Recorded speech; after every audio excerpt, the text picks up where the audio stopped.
Going on, folks? Forensic Golf. So, I talk a lot about pressure awareness.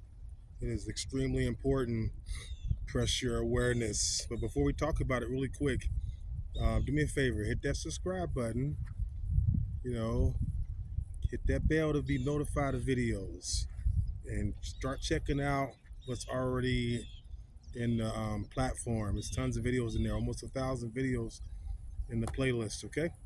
All right, so I talk about pressure awareness so much because we know from force plate technology that there's a different trace pattern depending on where you put the pressure in your swing. When I'm talking about pressure, I'm not talking about what you can actually see happening. I'm talking about what you can actually feel happening. If I stand right here, I can put more pressure into my trail side heel.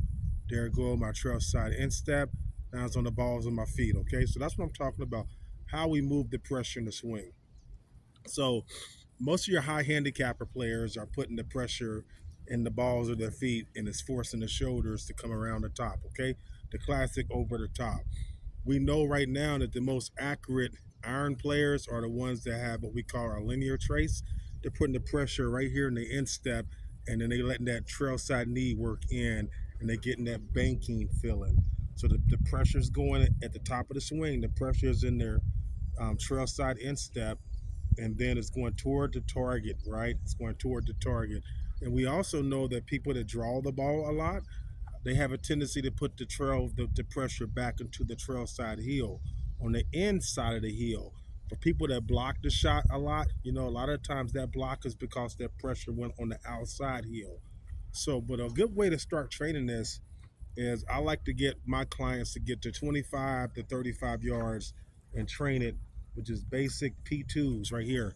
P2, flip the water. P2, flip the water, like you have water in your fingernails. But when I'm doing at P2, I'm putting the pressure right where I want it. That's where it's going to be on your full swings. It's going to actually already be there. So I'm putting the pressure in the instep. That's what I'm working on. I have a tendency to get my pressure in the heel a lot. So I'm just getting my pressure in the instep. So I'm really feeling it on these little swings. Yeah, that's right.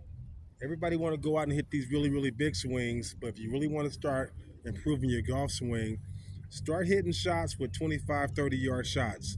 I'm telling you, you can work on your torques and forces, you can work on your release pattern, you can work on your pressure awareness, you can work on your backswing. And the reason why I like P2 is because that starts to swing. So everything that I train my clients for, they're going to actually use it on the golf course. So we're actually working on our upswing.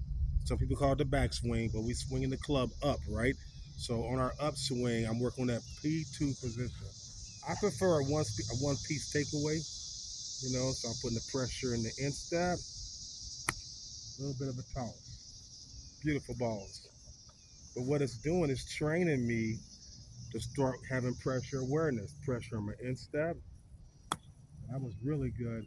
And you're going to start seeing your ball comes out a little bit differently. And you're also going to start seeing what we call predictability in your shot. And that's the beautiful thing about it. I'm putting the pressure right here in my instep. Beautiful little ball. Those balls are coming out dead straight toward the hole. Great shots right there. So again, you don't have to hit 150-yard shots all day long. If you really, really want to start flushing out your gross motor flaw, start practicing from 100 yards in with that feel.